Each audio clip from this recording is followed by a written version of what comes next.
Last class we had done one sum on forward rate agreement. We'll continue the second problem.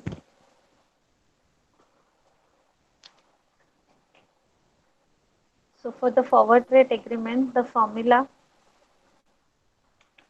from the lender's point of view,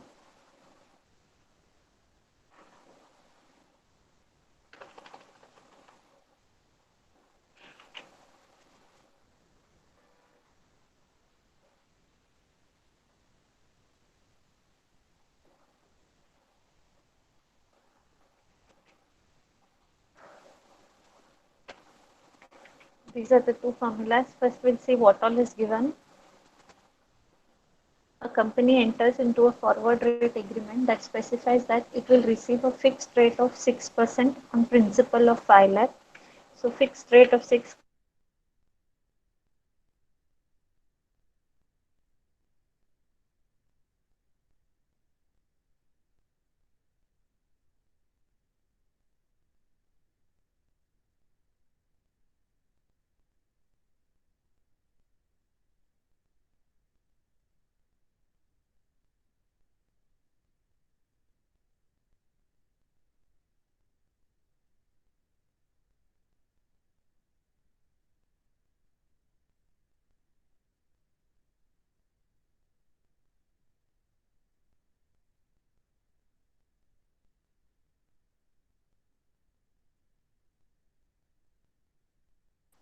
Am I audible?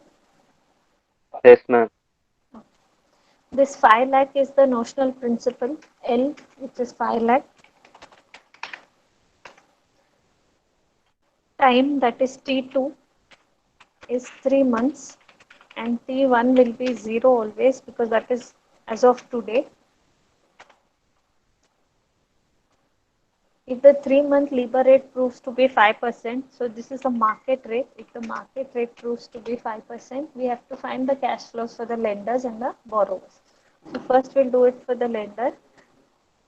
L is 5 lakh, the amount, into RK, that is the risk-free rate is 0.06% minus 0.06, that is 6%, minus 0.05, which is 5%, divided by, sorry, first we have to do T2 minus T1, that is 3 months. So we have taken it as 0.25. 3 months is nothing but 0.25 years. So we'll take it here in years as 0.25 minus 0 divided by 1 plus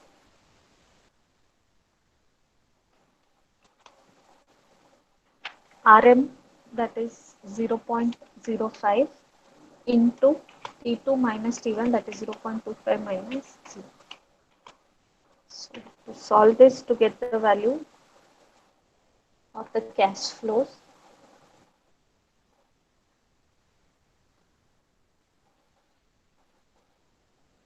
we get 1234.56.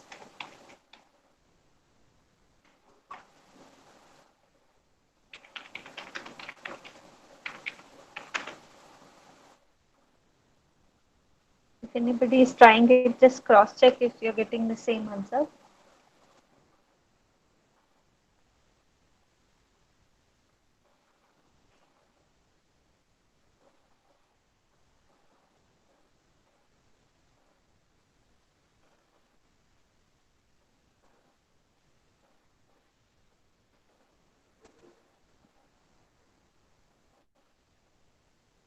Anybody trying it? Yes, ma'am.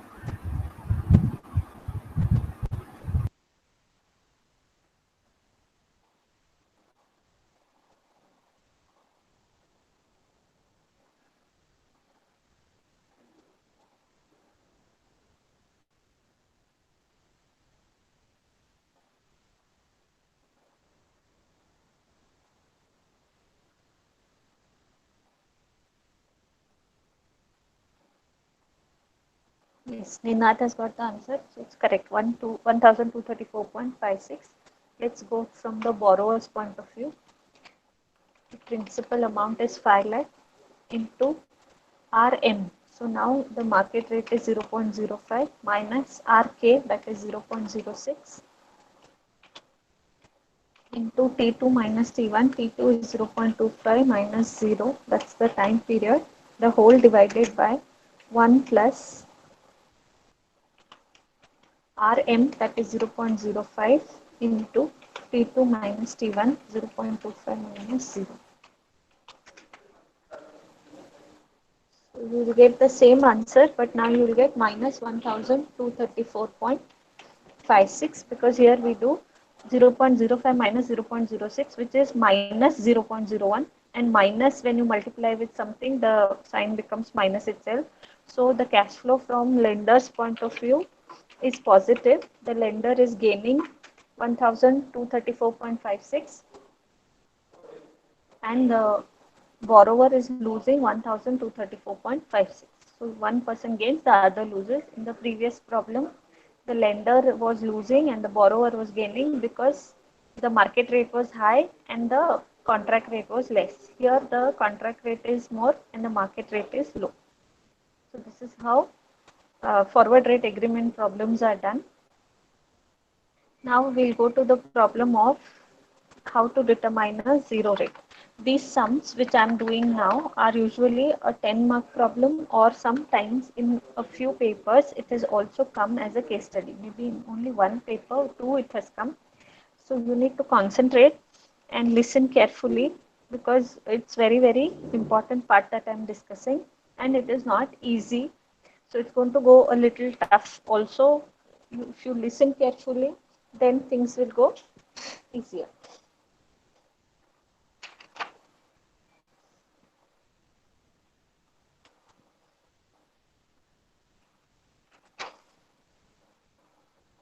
Okay.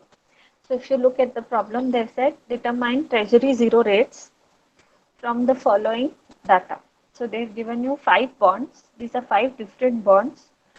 The amount of the bond, this I'm writing it as face value here. The amount that is given is the principal amount actually. So that's your face value of the bond. So if you go to buy the bond in the market, the face value of that bond or the amount written on that bond is 100.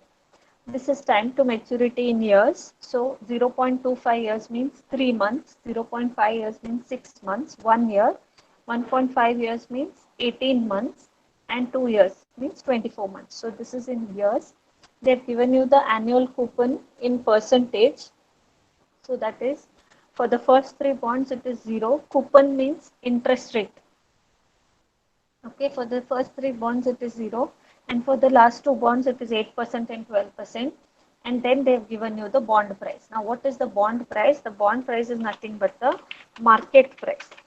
The bond may not trade always at the face value, but it can also trade at the market price. So even if the bond's face value is 100, the bond is trading for 97.5 in the market. So if you go and buy, you will get this for 97.5. Similarly, bond B, you will get it for 94.9. But if you see bond E, face value is 100, but you're getting it for 101.6. So we have to calculate zero rates for these bonds. Assume half the stated coupon is to be paid after 6 months. So here they are telling that the interest is paid every 6 months, not yearly interest, but every 6 months we have to consider that the interest is being paid. Now, what first thing that I want you to understand is the word coupon basically is for interest rate. But from where did the word coupon derive?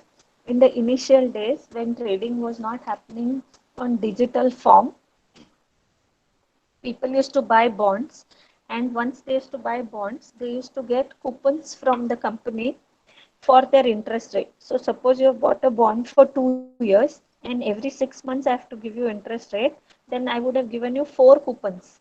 So that means 4 times you are going to receive the interest rate. So every 6 months, if you get that coupon to me, I'll give you the interest. That's why from there the word coupon rate or interest rate has been derived. Now, in my previous class also I had explained you a zero rate bond is a bond which has no interest rate. So if you're looking at the first 3 bonds, the annual coupon or the annual interest rate is zero there. How can a bond be sold at zero interest rate? I had given you an example. You may sell the bond at a lower price. So 100 rupees bond, you sell it for 95, and later when the maturity period comes, you pay full 100. So that means I bought the bond for 95, and on maturity I got full 100. So I've paid 95, I have received 100. 5 rupees extra that I have received is my gain. So on a zero coupon bond, there will be no interest rate, but the bonds will be sold at a lower price and they will be redeemed on maturity at the face value. So it was sold for 95, and when you went on maturity, you got 100. 5 rupees more what you got is the hidden interest rate in that bond. So that's why a zero coupon bond is a bond which doesn't give interest in percentage or doesn't have interest rate, but they are sold at discounted prices, and on maturity you basically get the face value. So first three bonds, if you are observing, they are sold for less than 100. So this first bond is sold for 97.5, whereas when you buy it for 97.5 today, and after 3 months, that is 3 months is the time to maturity, you can get full 100 rupees from that bond. So what is the difference between 97.5 and 100? 2.5. That 2.5 is the interest that you're getting. Are you understanding what I'm trying to say? Yes, ma'am. Yes. Okay. So first we will do for the zero coupon bonds, the method is very easy and simple, but the rate when it is given, it becomes little technical. So first I'm finding zero rate for bond A.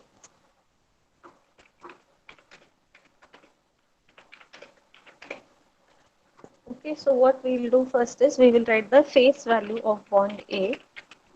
Face value is equal to 100. From this we will less the market value.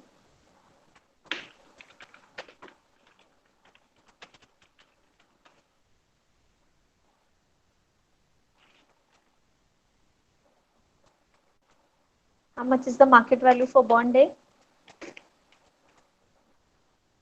97.5. 97.5.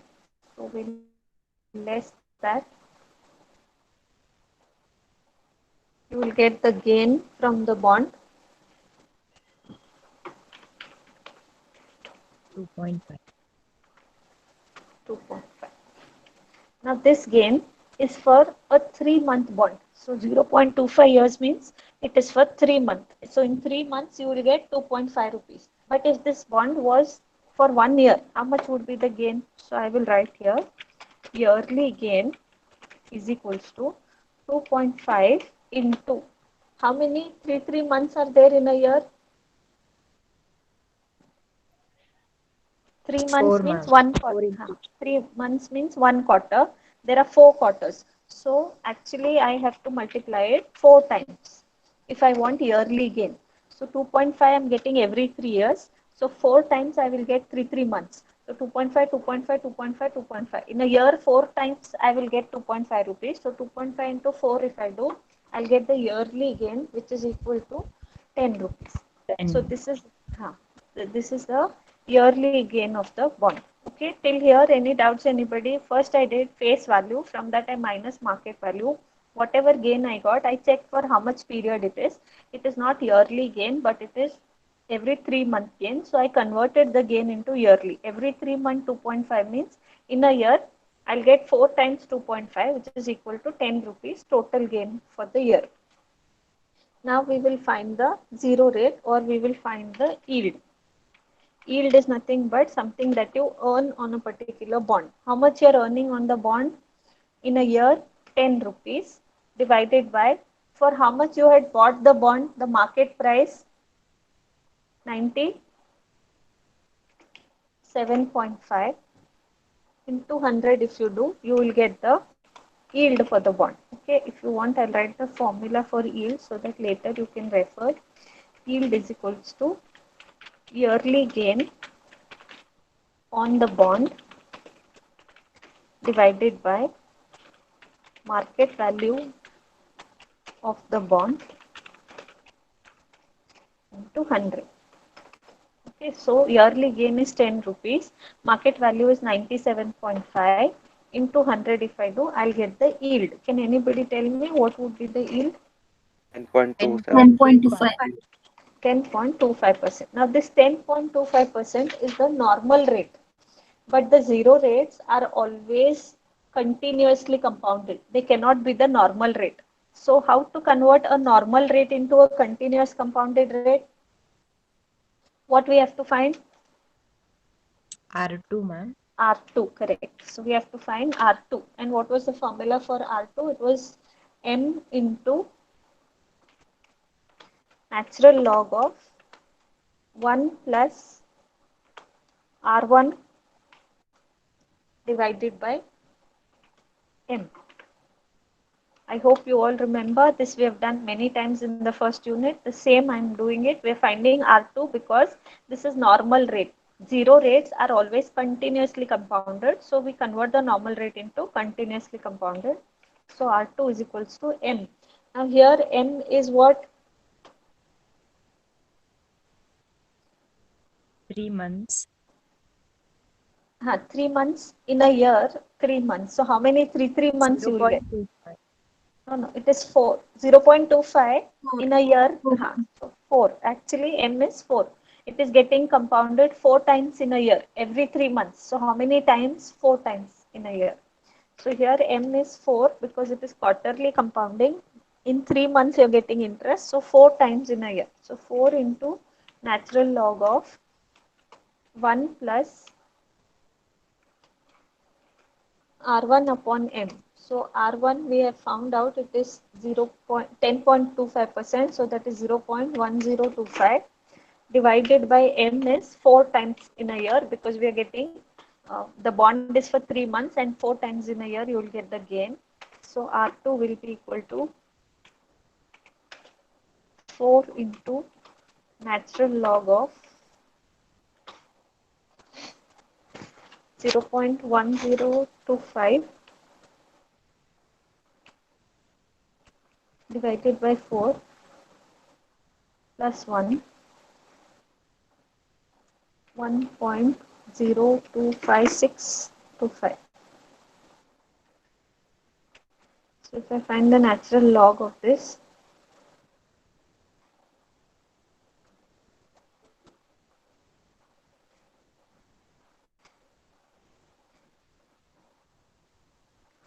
natural log of, 0.0252. you are telling the final answer or natural log answer? Natural log, ma'am. 4 into how much you said? 0.0252. 4 into 0.0252 if you do, you will get the value of R2.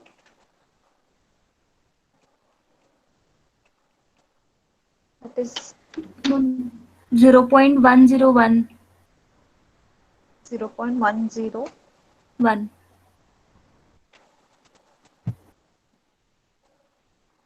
So R2 is into 100 if I do, I'll get the R2 which is equal to 10.1%.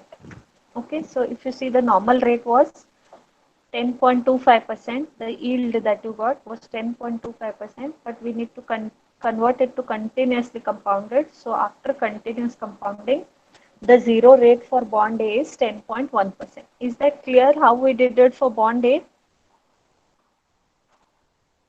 Yes, ma'am. Similar, okay, similar way we are going to do it for bond B and C. For D and E, the method will change because the rates are given. But for A, B, and C, it is a zero coupon, no interest rate given. That's the reason we are going to use the same method for all the 3 bonds. So let's do it for bond B now.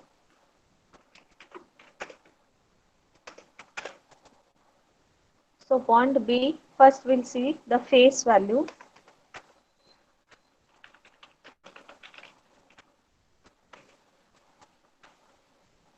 Face value of bond B is 100.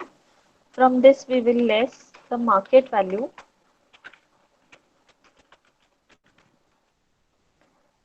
So market value of bond B is 94.9.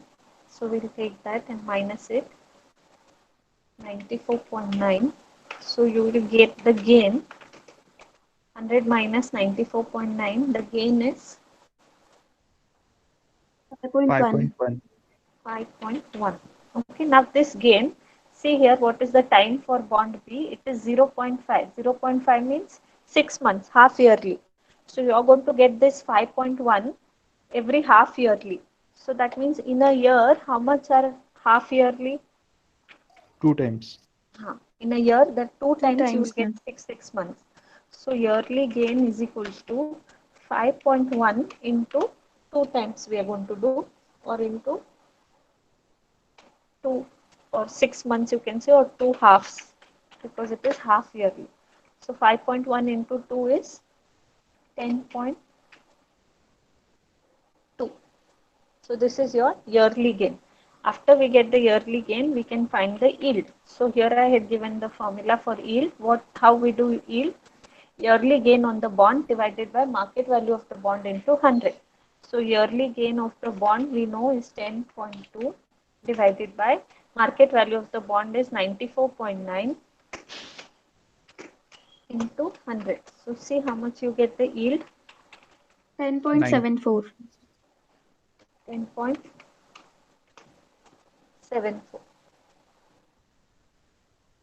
This is the normal rate. We need to again calculate the continuously compounded rate. So R2 is equals to M into natural log of 1 plus R1 divided by N.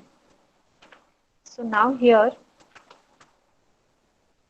R2 is equals to M is how much now? Half yearly. How many half years in a year? 2. 2. So here it is 2 times compounding. M is equal to 2. 2 into, remember if you're getting confused, for yearly gain what you multiply, no, that only is the value of M.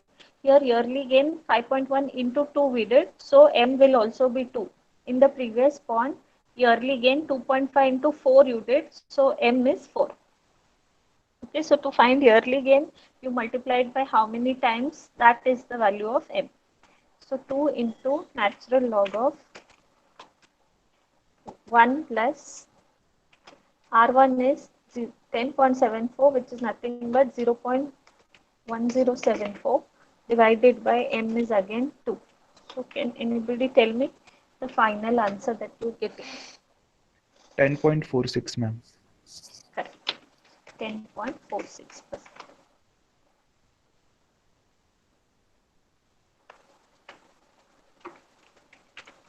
Others also, I hope you're trying. Should I wait?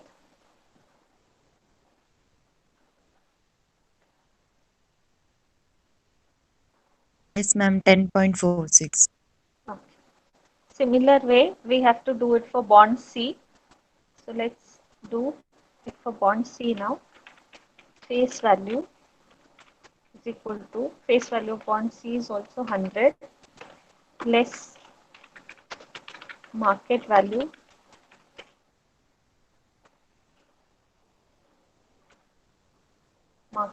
of bond C is 90. So we'll take that.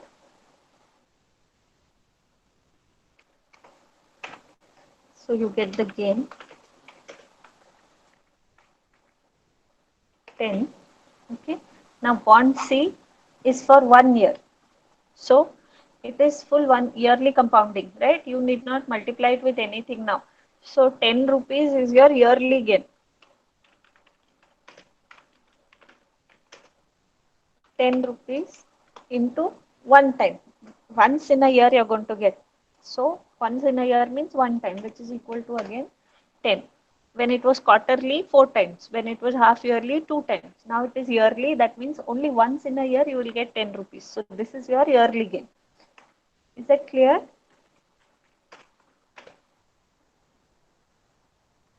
So now we'll find the yield. Yield is the gain, yearly gain divided by market price, that is 90 rupees into 100.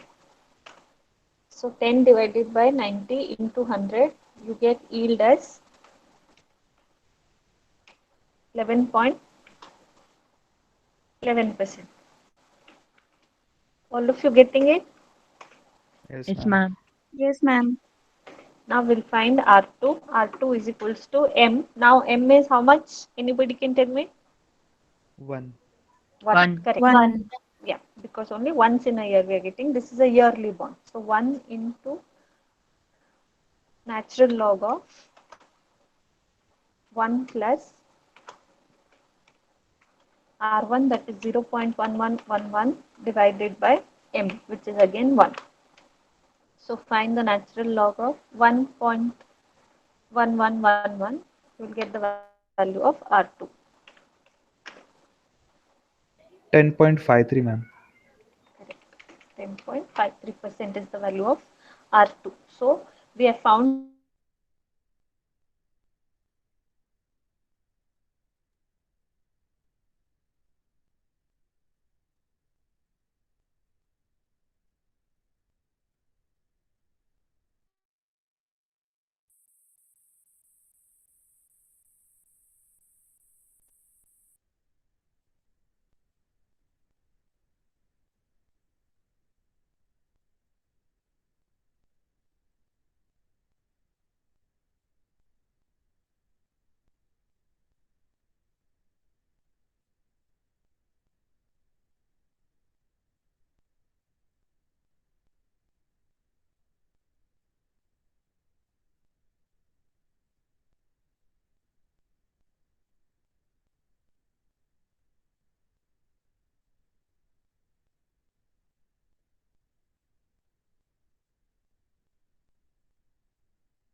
Am I audible to all of you?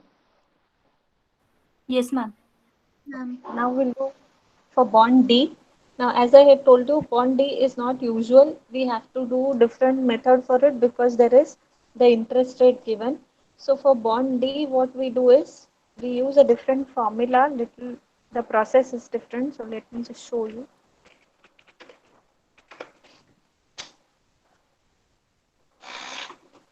Bond price is equal to present value of cash flows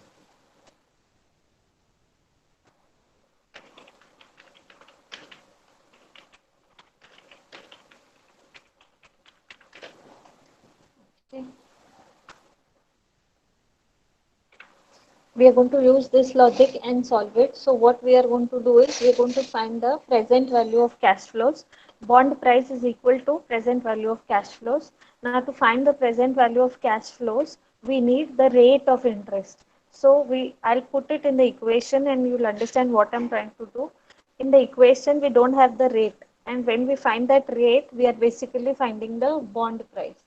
So I'll just first put it in the equation and then you'll understand how it is working. Okay, face value of the bond is 100 rupees. Then I'm finding the interest on the bond. Interest rate is given if you have observed above. Okay, interest rate for bond D is given as 8%. So 8% is the interest that bond D is going to get. So on face value 100 rupees, the company will pay 8% interest to bond D, that is 8 rupees is the interest that we're going to get every year. And now this line is very important, which is given below the question. Assume half the stated coupon is paid every 6 months. That means we are going to pay every half year the interest rate. If the yearly interest rate is 8 rupees, then every half year how much we are going to pay? 4, right? Interest in 6 months will be equal to 8 into 6 by 12. 8 is yearly interest. So 8 into 6 by 12 if I do, every 6 months I'm going to receive 4 rupees interest. Okay. And the bond maturity is 1.5 years. 1.5 years means it is 18 months. 12 months in 1 year and another 6 months. So totally 18 months. So if it is 18 months, how many times interest I'll have to pay? 4.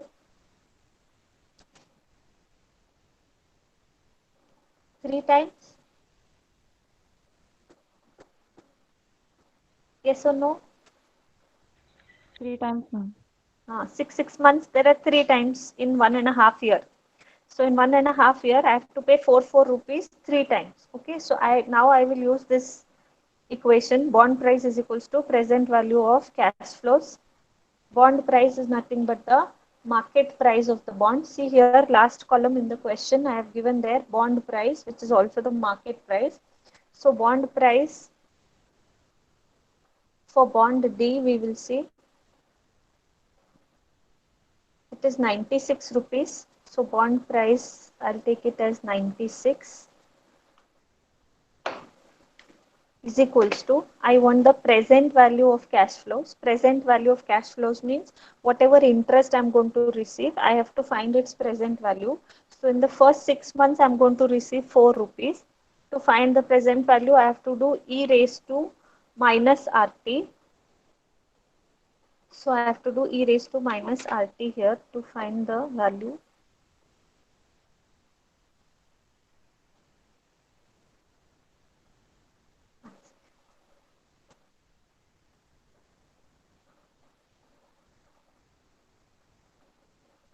Then we do plus 4 into e raised to minus RT second time. 3 times we are getting interest, right? So all the 3 times we have to find the cash flow, present value of cash flow. And then finally what we are going to get is plus 104 into e raised to minus RT. Why 104? Because in the last 6 months, you will receive the interest as well as you will receive your bond value fully back. So this is the face value of the bond. So bond D is 100 rupees you're going to get plus interest you're going to get. Now I'll try to explain you once again. Just listen to me carefully. What we are doing is we are finding the bond price which is equal to present value of cash flow. Bond price is already given which is 96 rupees. And cash flow on this bond are once you buy this bond, you will get 4 rupees interest every 6 months. Now the bond is for 1.5 years, means you're going to get the interest for 3 times, 6, 6 and 6 months, 18 months with 3 times. So 4, 4 and 4 you will get 3 times. And in the last period, you will also get your cash flow, that is the bond face value. So in the last period, I am taking it as 104. 100 is the face value of the bond and 4 is the interest that you're going to get. Any doubts still here, anybody?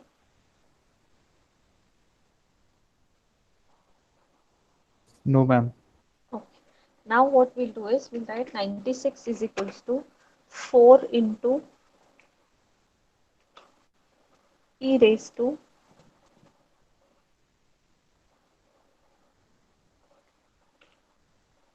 minus RT we want. Just see, listen to me carefully, all of you. The first interest you're going to get it in 6 months. So I want 6 months rate and time should be 6 months. So I will go to my bond B. Just see, the bond B was for what maturity?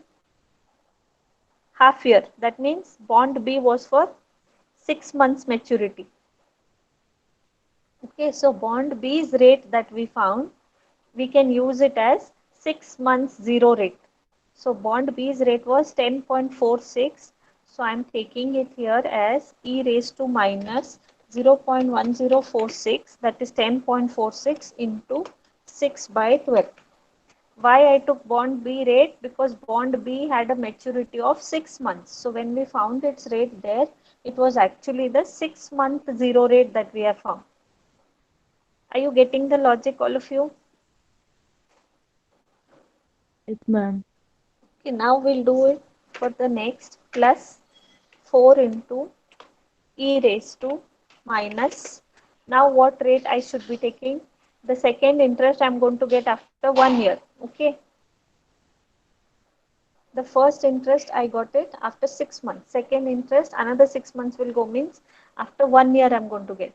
So if you look at bond C, it had 1 year maturity, and for bond C the rate that we have got is 10.53. So we will use this rate for 1 year bond.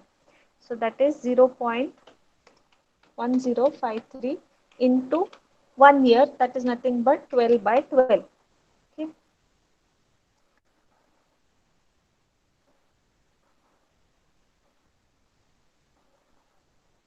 So it is first interest after 6 months. So I took the 6-month bond rate which was bond B. Then I took 1 year bond rate which was bond C. Now finally it is 1.5 years. So 104 into e raised to minus r into t will be 18 divided by 12 months. 18 divided by 12 if you do, you will get it as 1.5.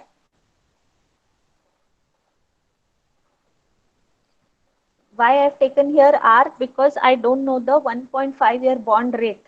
What bond we are solving for now is of 1.5 year. That is bond D is of 1.5 year. So I don't know the rate for it. So I have to find that rate. Now if you look at the equation, what is missing is this R value. If we find this R, it's like we are finding the rate for the bond D. Is that clear, all of you? Yes, ma'am. Yes, ma'am. So we'll solve this equation and we'll get the rate for bond D. Okay, 96 is equals to, if I do 4 into e raised to minus 0.1046 into 6 by 12, you will get 3.7961. Remember to take the minus sign You already know how to do e raised to minus RT. Okay, one of you just try and tell me you're getting the same answer.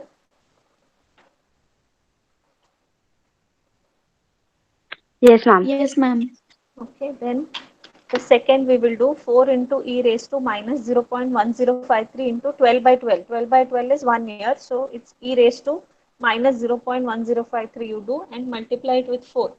So you will get 3.6002. Yes, ma'am. All Got it. next is 104. We don't know the rate. So 104 into, I'll write it as e raised to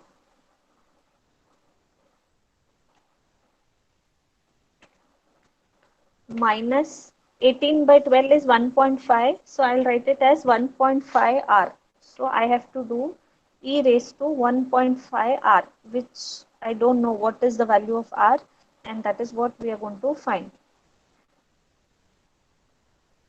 18 by 12 if you do, you get 1.5. So it is e raised to minus 1.5 R. Is that fine? So now what we'll do is 96 is equals to, we will add these two, 3.7961 plus 3.6002. Add it, you will get it as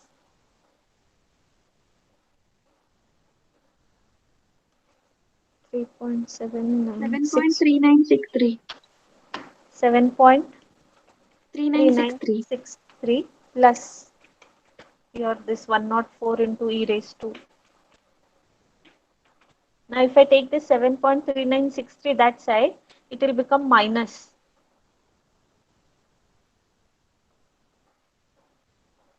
Okay, so it will be 96 minus 7.3963, which is equal to 104 into e raised to minus 1.5 R.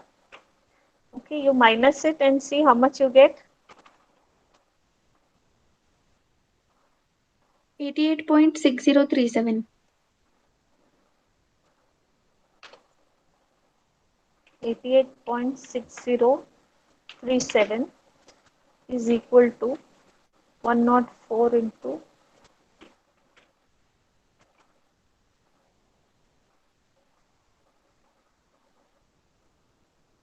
okay. Now the next part is you get this 104 this side, so it is multiplication. If I get it on the other side of the equal to sign, it will become division. So 88.6037 divided by 104 is equal to, only this will remain now, e raised to 1.5 R.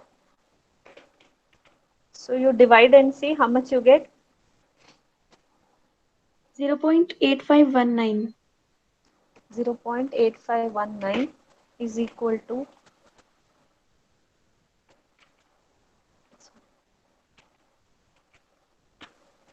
till here any doubts, anybody? No, ma'am. Now No, what ma'am.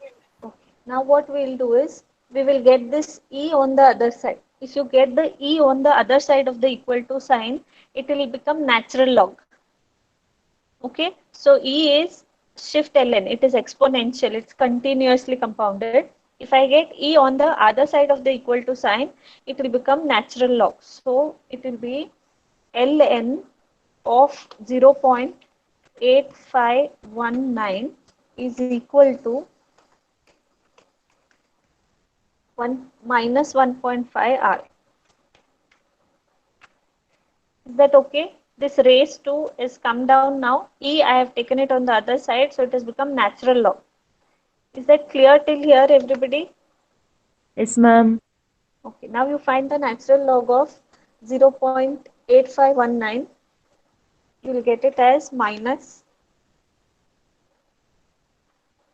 Minus 0.1602. 1602. Correct? Which Yes, is ma'am. equal to Yes, minus ma'am. 1.5 R.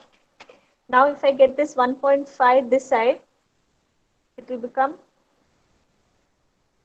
division. It is multiplication, right? It's 1.5 R multi 1.5 into R is multiplied. You get it on this side. it will become minus 0.1602 divided by minus 1.5, which is equal to R. Now minus minus sign will get cancelled, and then you divide, see what is the answer. 0.1068. 0.1068. Into 100 if you do, you will get it in percentage, 10.68%. Any doubts in this? Ma'am, Yes.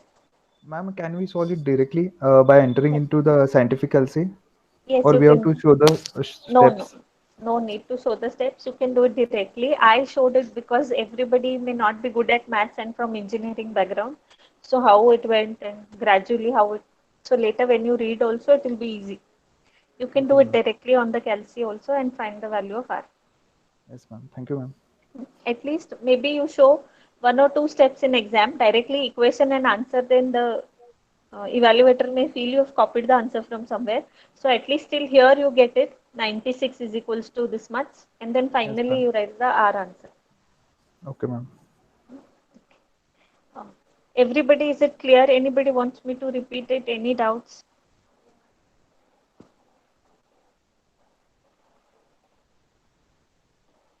Okay, now for this rate, we will not find R2. Anybody can tell me why?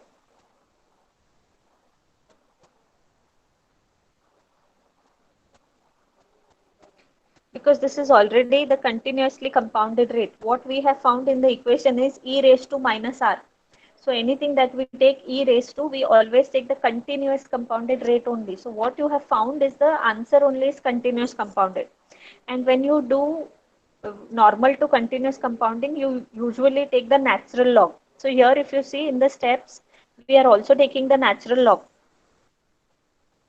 So it is, the final answer is continuously compounded only. Again, we need not do R2. We do R2 only if the bonds are zero coupon bonds.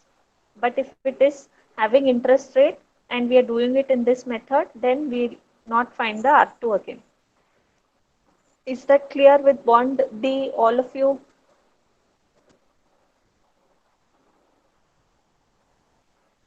Yes, ma'am. Okay, so now we have to do bond E, which is having a 2-year maturity, and this also has an interest rate of 12%. So like we did for D, similar method we are going to adopt for E. If you see, it's a lengthy problem, and that's why I told you sometimes it has also come for case study.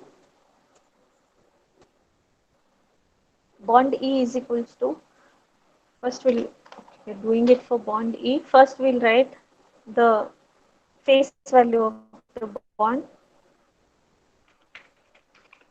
Face value is 100. Then we'll find the interest on the bond.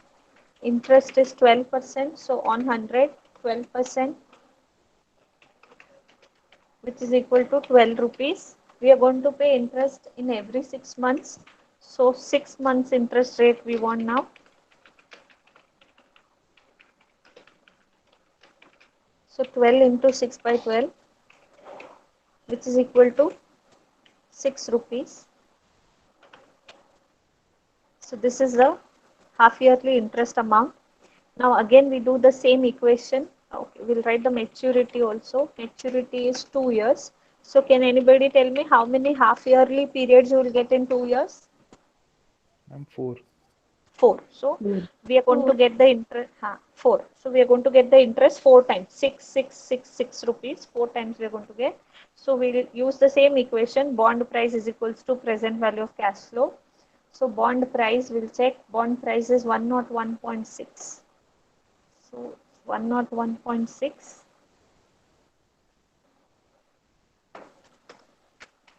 which is equal to the maturity of the bonds. We will write, the interest rates of the bonds, 6 into first interest rate is 6 rupees for the first 6 months, e raised to minus RT. Now which R I should take, of which bond I should take the rate, anybody?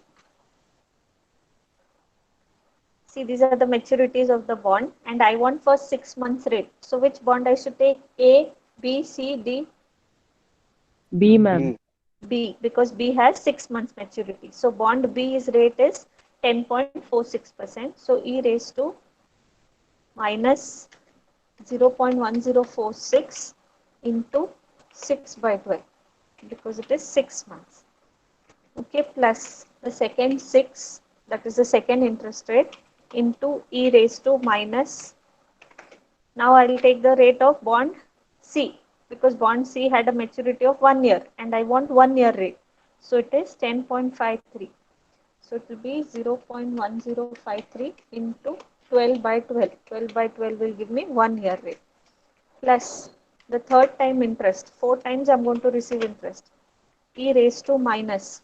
Now this is 1.5 years interest that I am getting. So if you see in the previous solution, bond D's maturity was 1.5 years. So I have to take this rate now of bond D. How much it is? 10.68. So I'll take that rate 0.1068 into 12 by 18. If you do, you will get 1.5 years. And the last installment will be face value of the bond plus interest. Face value is 100, interest is 6. So that will be 106 into E raised to minus, I don't know the R for this bond, and the time is 24 divided by 12. If you do 24 divided by 12, you will get it as 2 years. Okay. Now all these E raised to I will take up.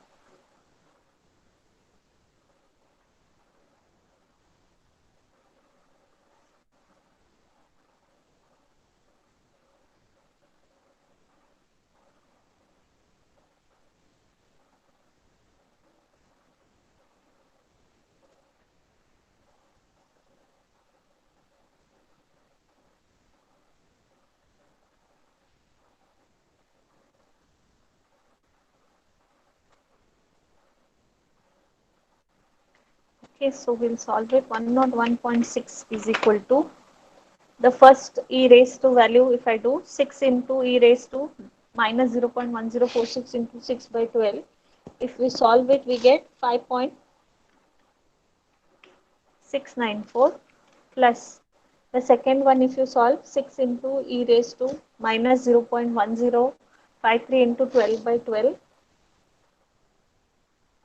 you will get 5.4. The third one, if you solve, you will get 5.111. If somebody is fast at calculation, please check whether I'm getting the right answers, or if you're getting anything else, let me know.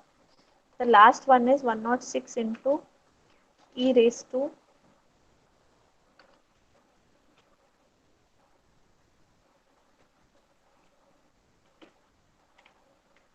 12 by 24 is 2 years. So we'll write E raised to, Excuse me, ma'am.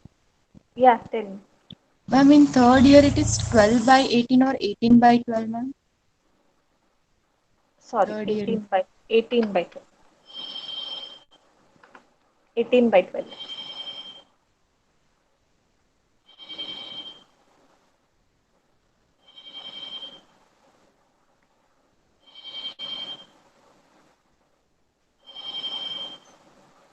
Okay, so now you just see,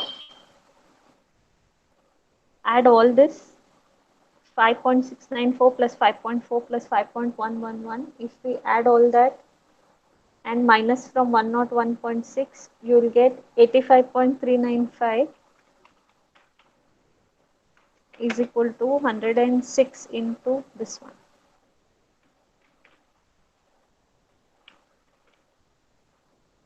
If I get 106 this side, it will be 85.395 divided by 106 is equal to E raised to minus 2R. So once you divide, you get 0.8056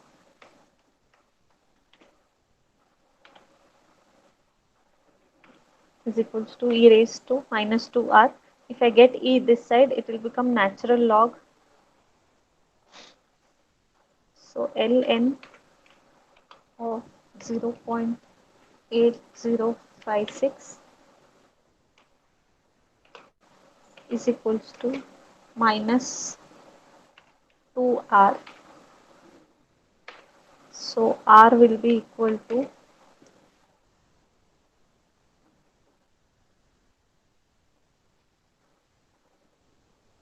0.10807 into 100 if I do is equal to 10.80%. Anybody could do it, and are you getting the similar answers at least? Yes, ma'am. Yes, ma'am. So this is how we solved the problem of bond, and if you see, it took almost 45 minutes with the disturbance and all that to complete one sum. So in exam, if you practice, you can do it in 30 minutes if you're fast at calculation. If it comes to 20 marks, you need to do. Even if it comes to 10 marks, usually they don't give 5 bonds. They give only 3 or 2. Sometimes if it's really unlucky, then you may get a lengthy problem also. The zero coupon bond solution is very easy. If the interest rate is given, only then all these technicalities basically start. Okay, now what you do is you solve and copy down this example, take a break of 5 minutes and join back. We'll do one more sum. And if you have any doubts, you can ask at that time.